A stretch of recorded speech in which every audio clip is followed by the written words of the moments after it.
Dare I say that this is going to be an interesting video. I'm really excited to see where this goes. Welcome back, everyone, to Integrative Psychonautics. In today's video, we're going to be talking about something that I think is really important to discuss. It's perhaps one of the more nuanced points from my personal point of view and what I'll be talking about here on the channel. And I do think there's a lot of confusion around it and a lot of importance to it. And that is this question of what is the role of ego death inside of psychedelic therapy, inside of therapy in general.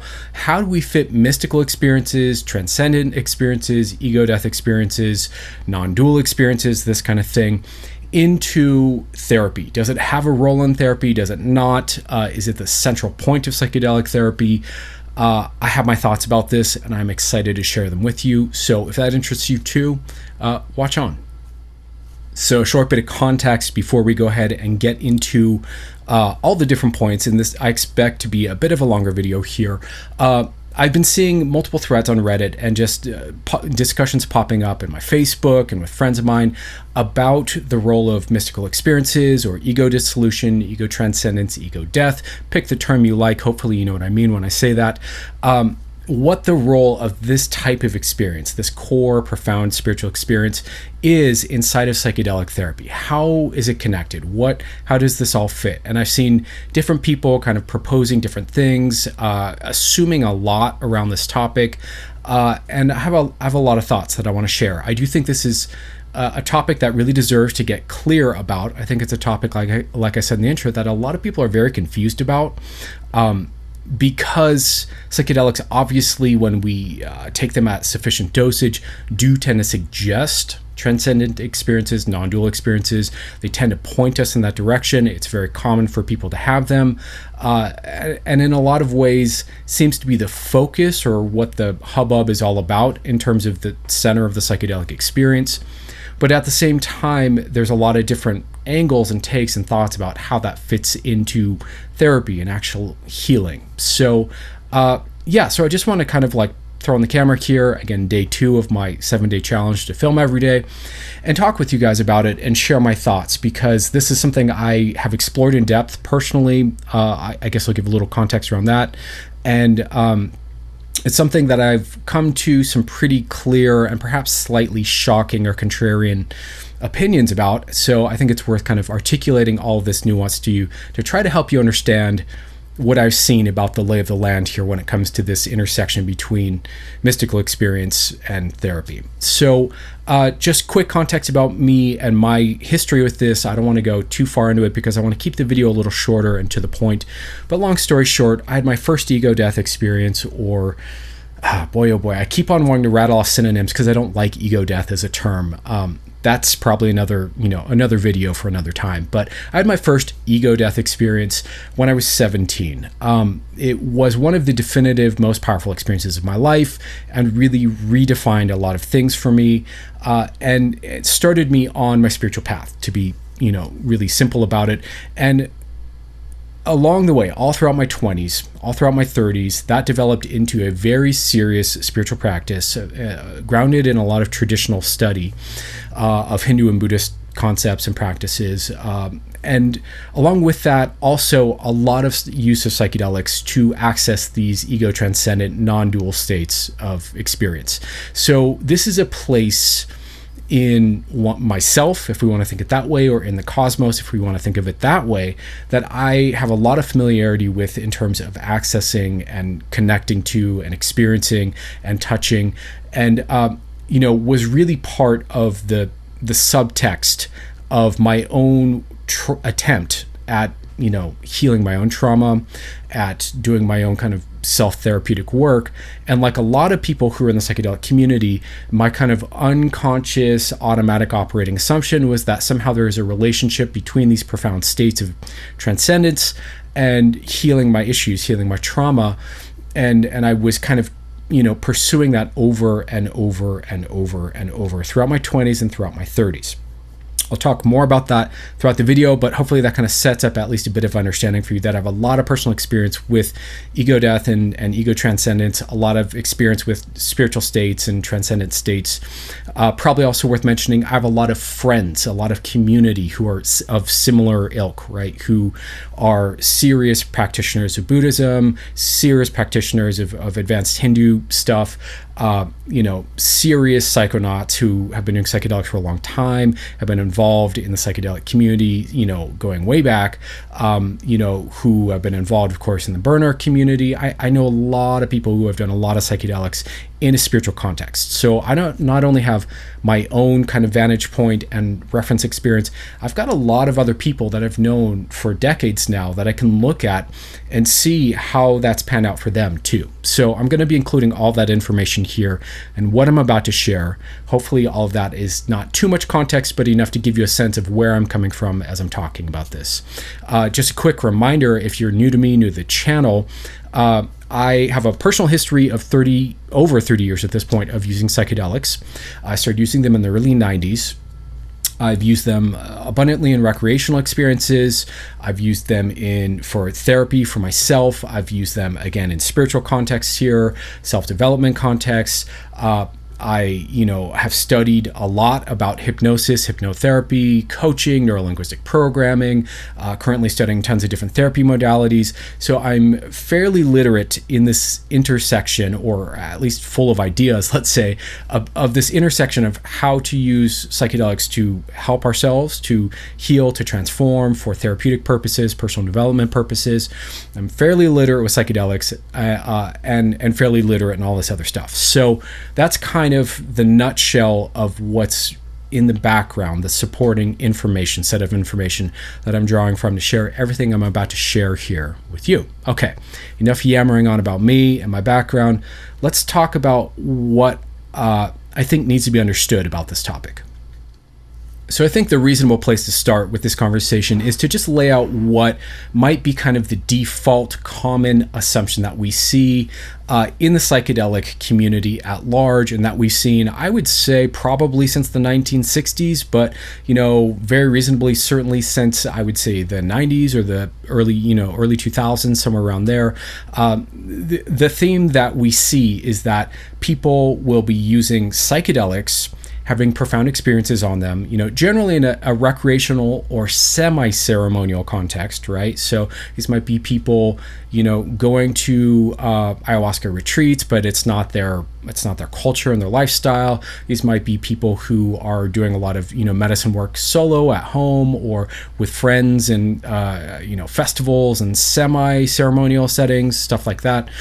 And the common assumption that you see a lot across the board in the psychedelic community is that for people who have these spiritual, non-dual, mystical, transcendent, ego-dissolving experiences on psychedelics, that equals trauma healing, or that will eventually lead to your trauma healing, right? This is the kind of common assumption. So you see a lot of people who, reach into these spaces with the assumption that these profoundly beautiful, ecstatic, and in a certain sense, maybe spiritually healing experiences, that's going to translate into trauma healing, therapeutic healing, psychological healing, issue healing, right? So this is kind of the default assumption that we see across the board. And what I see a lot is not only people who have been in the game for a while who are kind of chasing this particular dragon, but you also see a lot of new psychonauts who have that kind of new psychonaut enthusiasm. They're really recognizable when you see someone who's kind of newer to psychedelics, super passionate about it because it's like, oh my God, this is the thing, this is the juice, this is the magic, this is what I've been chasing, and there's a registering of how profound and how beautiful and fulfilling psychedelic experiences can be. But in that kind of cohort as well, with these newer psychonauts that are serious about it, you see a similar set of assumptions that as I have these ego dissolution, ego transcendence experiences, that's going to equate to some sort of therapeutic outcome or trauma healing in specific. So that's kind of, I think, a good place to start to define this conversation from. But, and allow me to be a little contrarian here, and in case you don't, you're not familiar with me and my personality, my character, and the way I think and my ideas, I do tend to have a contrarian streak in me. So fair warning, because it's going to come out in this video a bit here. But here's the thing to notice. First of all, I want to remind you, what's the definition of insanity again, right? The definition of insanity, at least kind of in the cliche sense, I don't know if this was actually said by, I think this was supposedly said by Einstein. I don't know if that's actually true. The definition of insanity, of course, is doing the same thing over and over and expecting a different outcome. So one of the questions we could start to ask ourselves, is after you've logged X amount of transcendental, ego dissolution, oneness experiences, they are beautiful in their own sake, but at what point, if that hasn't healed your trauma yet, do you start to realize that perhaps it may not ever heal your trauma, that in fact perhaps you are doing the same thing over and over and expecting a different outcome? And I'll just add along that line, since we're kind of talking about chasing the dragon, so to speak, of these transcendent experiences and expecting that to somehow turn into healing, that I found for myself, and I've seen this in other friends of mine too, that what I found in my case was that at a certain point, after years and years and years of sincere spiritual seeking, sincere leaning into this really intense, transcendent, non-egoic, non-dual experience, which is so profoundly beautiful, but also incredibly powerful and incredibly intense. After years of really leaning into that experience and still having your issues, having your fears, having your neuroses, having your trauma patterns, it can kind of black pill you in a very particular, disheartening, very special, difficult way. It can be a profound kind of disappointment, and it can be a very subtle disappointment, which is part of what's really interesting about it. Is like you're getting these powerful experiences, right? And they're beautiful and they're deep and they're mystical, and they're invigorating and resetting and profoundly spiritual, and at the same time, you're not making the progress in these areas that maybe it really matters to you in terms of your depression or your anxiety issues or your, sense of feeling lost in life, or the sense of, just kind of vaguely longing for something that isn't, there in your life, and feeling disconnected, or feeling this kind of longing, this grief for something you don't even know what it is. These are common patterns, stuff I had, and these are common patterns I've seen in other people. And as that continues on, even though you're having these profound, experiences, it really can start to eat away at you in this very subtle, unconscious way, where you start to lose faith in spirituality and in the power of spirituality. You start to lose faith, perhaps, in your own capacity to change, your own capacity to heal or transform. And it can really start to slowly kind of erode away your trust and your faith and your optimism, and ultimately leave you in this very, disheartened, kind of black-pilled state.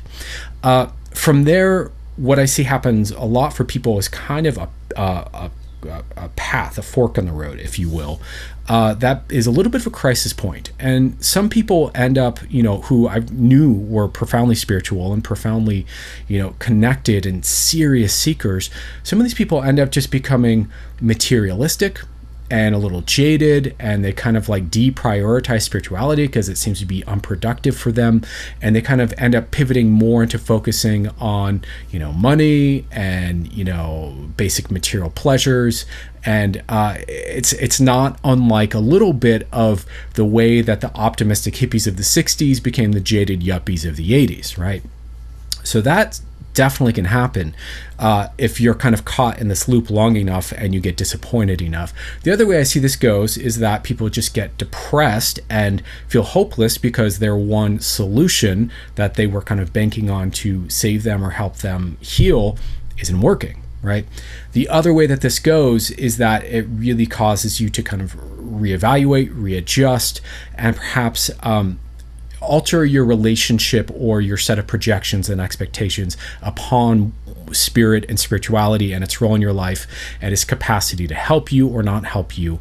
So these are kind of the three different ways that I see it goes. Either you kind of renew your contract with spirituality, you end up just getting kind of more confused, more lost, more disheartened, and really kind of fall into like a deep funk, or you end up kind of just like slowly kind of stop caring about spirituality and pivoting over into materialism. These are the three most common ways that I see people kind of respond to this pattern over time. And so, as much as I don't like to say this, I'm not proud to say this, I'm not joyful as I say this, I think the hard truth here that we have to really look at squarely in the eye is that, from my perspective, it doesn't matter how many ego death experiences you have, how many moments of non-dual transcendence and ego dissolution and oneness with the universe you have. It doesn't matter how profoundly that seems to have healed you in the short term. My experience and my observation in the long term is that ego death will not take your trauma away necessarily, left to its own devices. Ego death will not necessarily, resolve your long-standing neuroses or your depression, your anxiety patterns. It might if you get very lucky, and I'll talk about how this fits into therapy here in a little bit.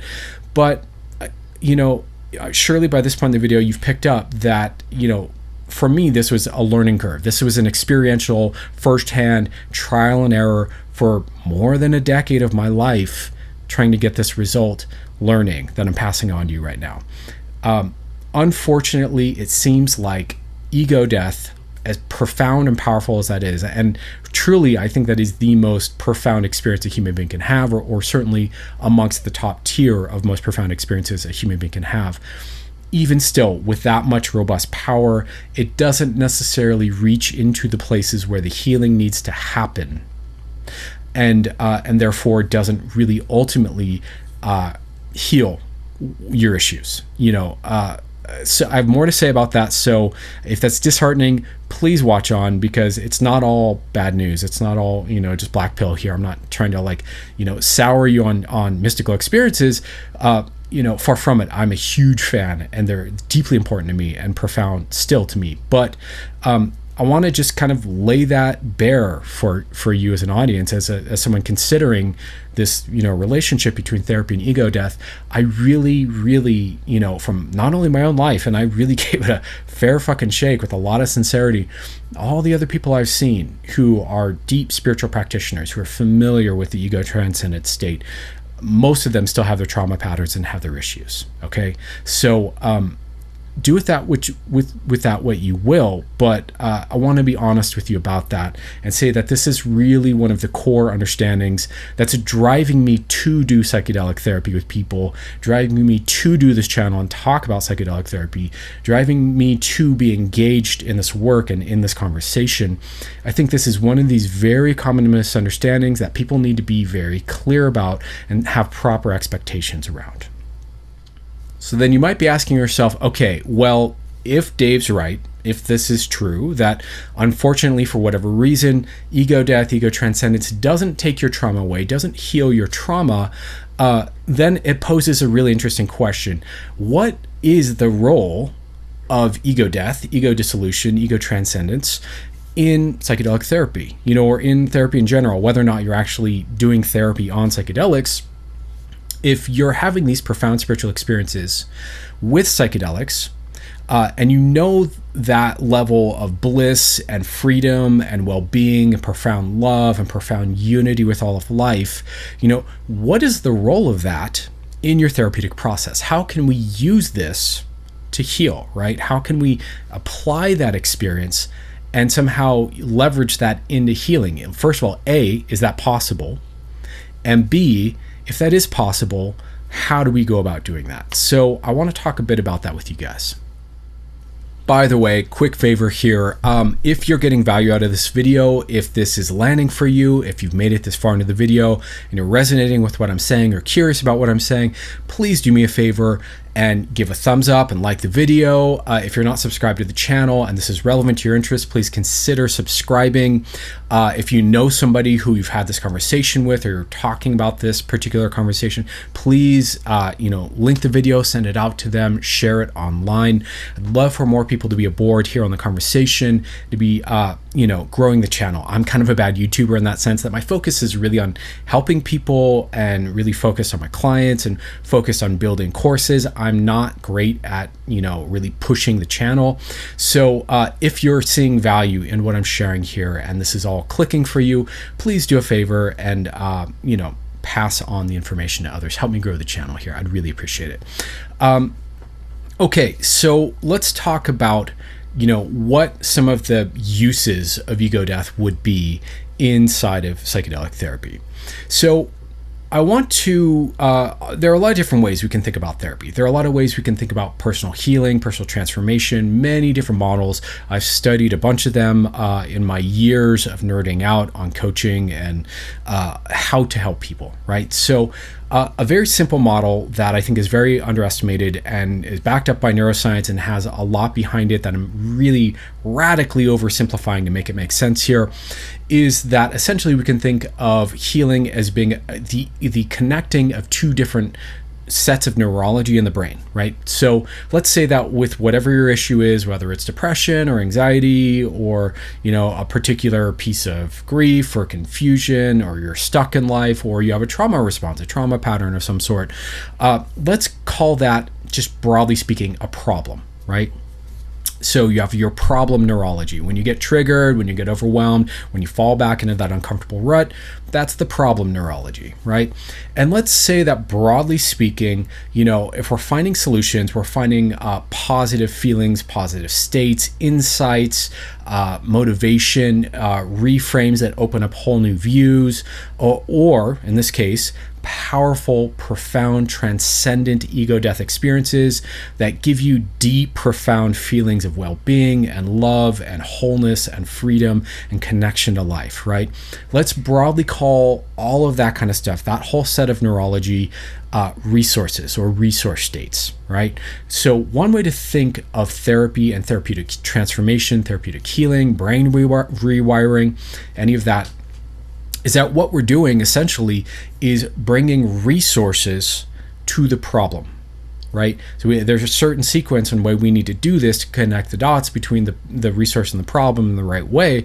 But if we can really deeply, powerfully access these feelings by remembering them, by allowing them to fill our body with, that knowingness and that experience again, as we relight up that neural path of these experiences, we can bring that back to the problem neurology, and that will start to unwire or undo the problem state. So broadly speaking, so this is one application of how to use resources, but broadly speaking, if we have problems, we also need to be developing an equal set of resource states, resource mindsets, resource behaviors, resource experiences to draw from that give us strength, peace, courage, safety, well-being, clarity, skill in relating to our problems, right? So in my book, if we're talking a full-blown, transcendent, full ego death, full immersion in the light of the divine, if you want to think of it that way, that kind of spiritual awakening, spiritual liberation, pure wholeness, pure love, pure freedom, pure compassion kind of state, in my book, I can't think of a more profound and powerful resource state than that. I think that is the number one resource you could possibly have in your toolkit to draw upon, to give you, maybe it's just a bit more courage, or a bit of just knowing that there is a deeper, more beautiful reality than whatever the crunchy problems you're wrestling with are, right?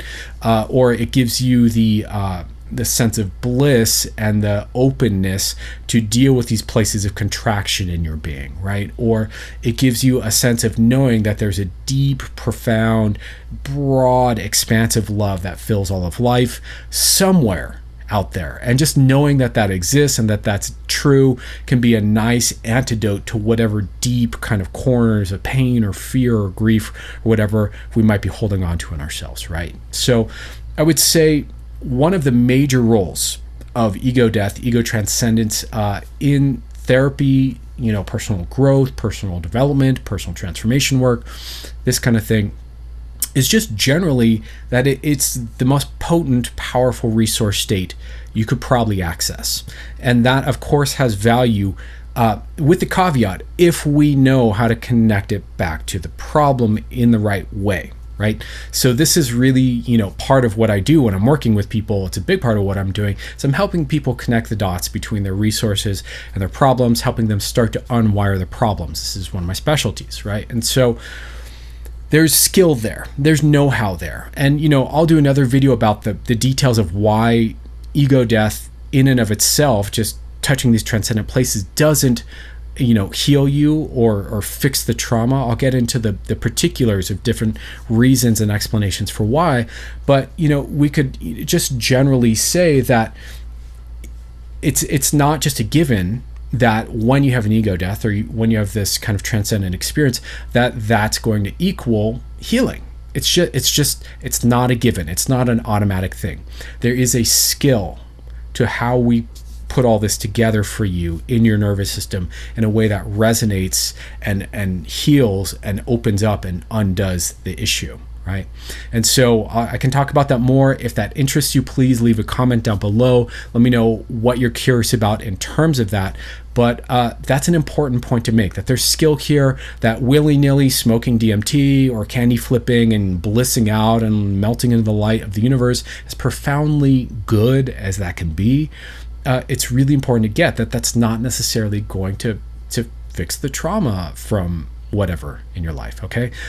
I'm sorry that that's the case, but it is the case. There's skill involved, okay? Next point.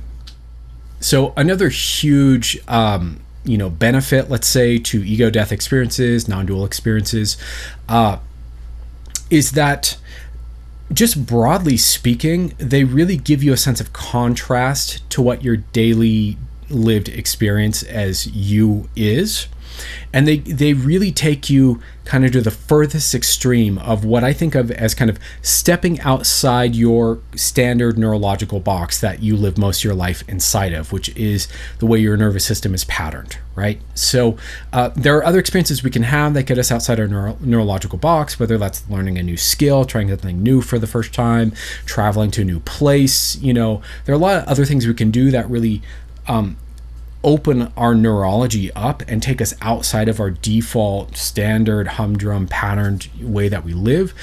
But let's be honest, I think the most dramatic, most extreme version of that is going to be like an ego death experience where you melt into the white light of the void and access the, bliss of God's infinite and perfect love, and, know that all of life is existing in a, holographic, endless, perfection of simultaneous, oneness or something like that. Like it's so far outside the paradigm of waking up and wondering what you're going to have for breakfast or what you're going to do with your day or what have you, that it really is, I think, a massive, it gives you a massive vantage point on what it's like to be inside your box of your standard neurology.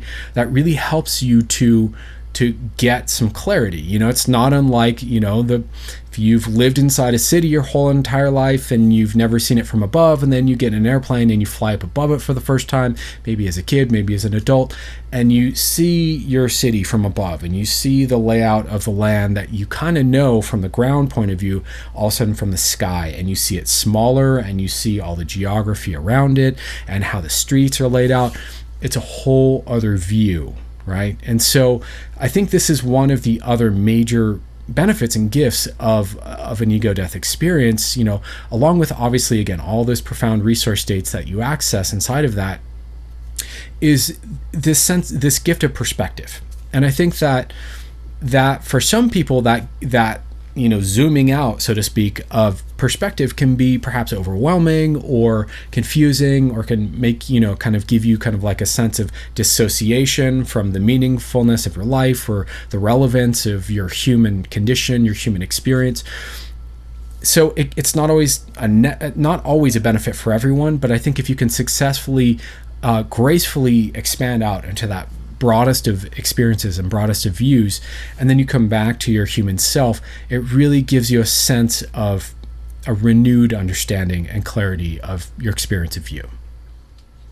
And I would, say just perhaps, more generally, even though ego death, as intense and vivid and beautiful and extremely positive as it can be, even though it doesn't necessarily undo your trauma, rewire your issues for you, I would say that from my perspective, having, again, accessed a lot of that, it's a net positive experience to have for most people, and it's a good thing to kind of just have on your side on your journey of healing and personal growth.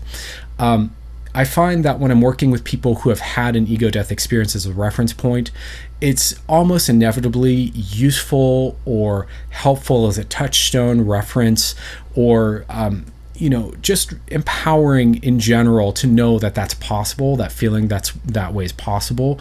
And that becomes so helpful when we're kind of moving through all these layers of, fear and grief and overwhelm and confusion and stress and PTSD and trauma patterns and automatic this, that, and, core beliefs that are wounded and all that. As we're dealing with all that kind of stuff, it really is just so handy to know that somewhere in you, there's this capacity for profound bliss and profound oneness and profound peace and profound safety. And I think in general, it's a net good to have the experience, even though it doesn't rewire your trauma. And so I want to just kind of add that in here. I know that's a very basic, kind of simple way of talking about what is ultimately the most exquisite, profound, beautiful, poetic, magical, life-defining experience for most people.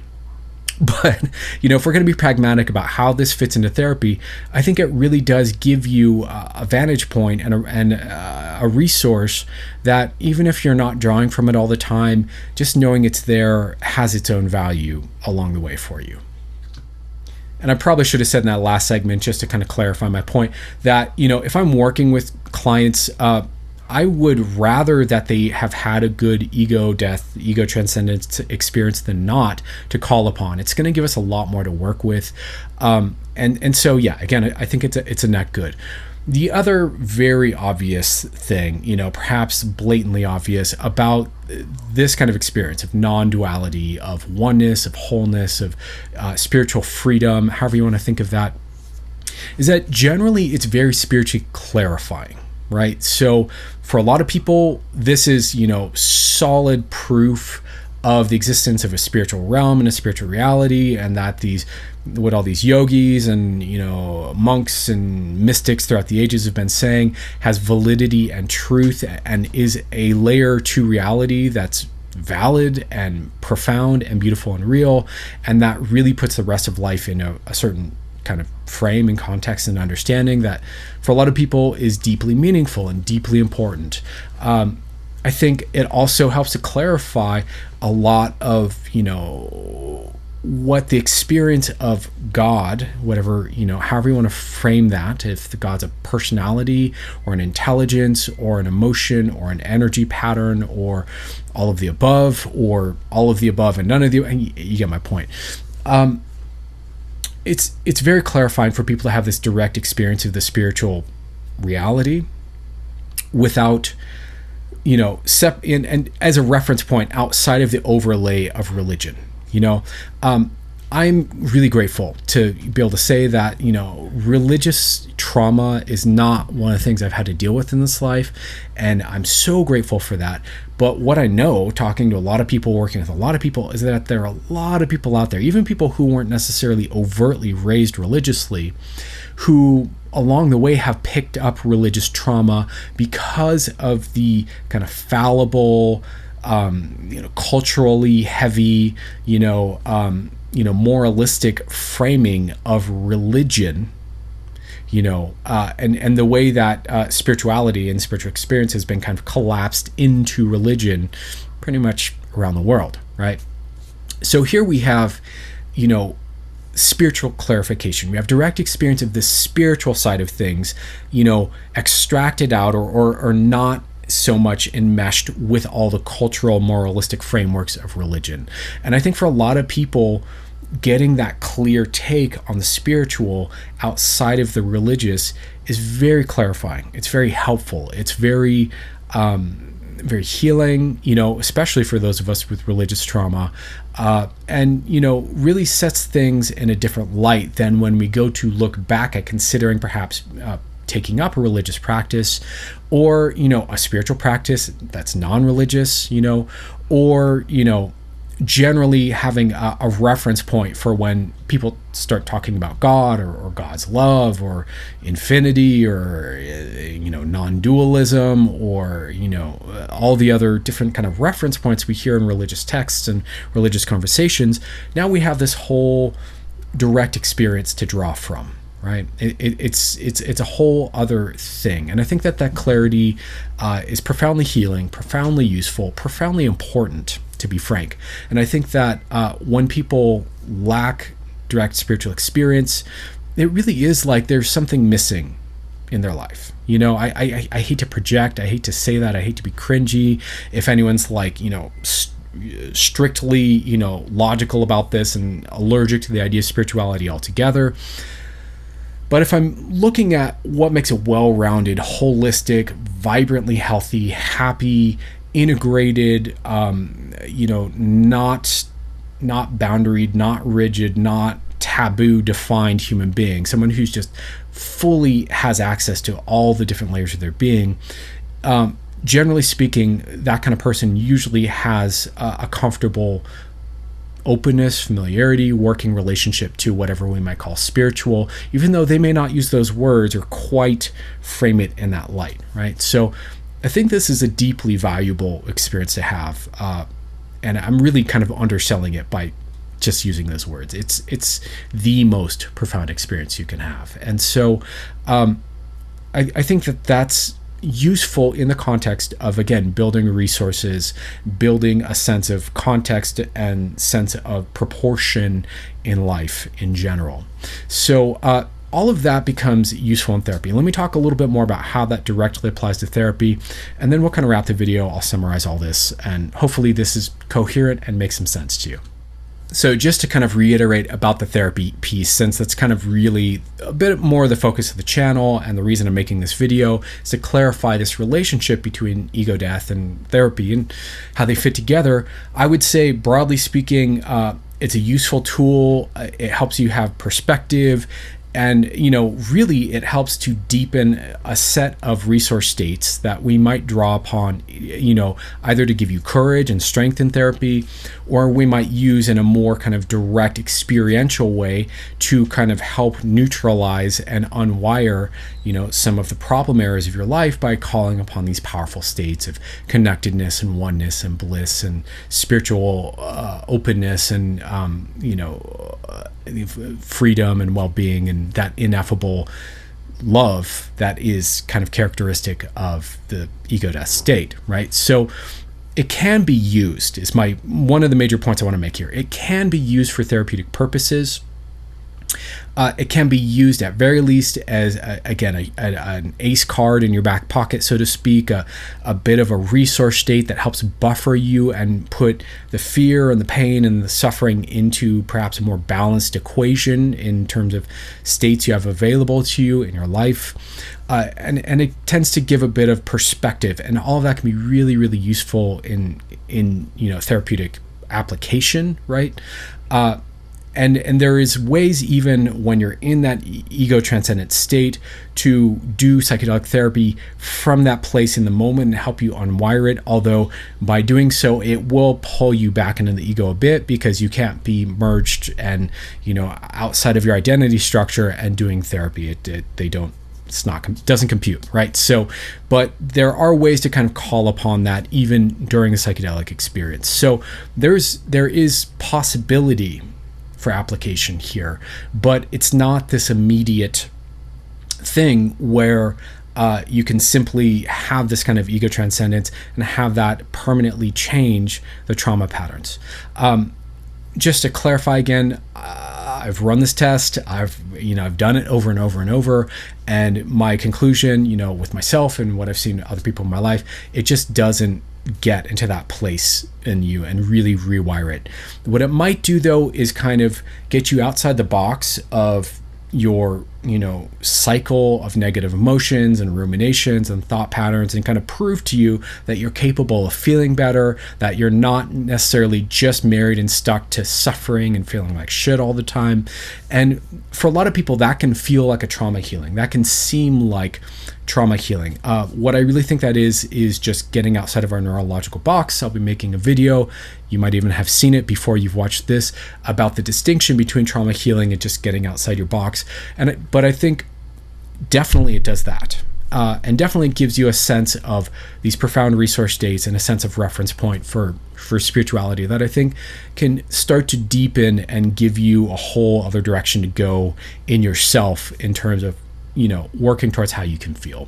So that's kind of how I see it fitting into the context of therapy. So I do think it's an important piece. I do think it's an important tool. I think, spirituality in general is my jam and beautiful and important, and I'm all about it. And I really couldn't recommend enough, if you've never had a true mystical experience, to see if you can have one. If you do, or if you can, it is most likely to be one of the most profound, important, valuable, deep, exquisite, beautiful, mind-blowing experiences of your entire life. And that's not an exaggeration to say that. I don't think it's a shocker. I don't think it's a coincidence that when people have mystical experience, in these psilocybin studies, that 6 months later they go to check in on them and they rate it amongst the most important experiences of their life, and their overall, their depression is rated lower, their anxiety is rated lower, from their self-perceived point of view. But I don't think, again, that that's the same thing as really healing the depression, healing the anxiety, or healing whatever the psychological issues are. So I'll explain more about how this all fits together, but hopefully this makes sense. Again, this is a nuanced point here, but yeah, it's really important. It's really useful, but generally speaking, you can bungee jump into the void, so to speak, 1,000 times, and you're still going to have your trauma patterns when you come back. So that's kind of my message here in the video. Hopefully this is useful. Again, do me a favor and, leave a comment down below if you had some sort of insight out of this. Let me know what your experience with ego death, ego transcendence was. If you like this kind of content, please let me know. Or if you have questions about some detail here in something I said, please ask me down below. And share the video, help me grow the channel here, and all that good stuff. Anyways, I'm gonna wrap the video. I know it's a long one here. Thank you for watching the whole thing if you've made it through it, and I really appreciate you as an audience. And I love this conversation. I'm here for it. I'm all about it. So much love to you. I hope you're doing well out there, whoever you are, and have more videos on the way, since I'm doing at least one a day over the next week for you shortly. Take care.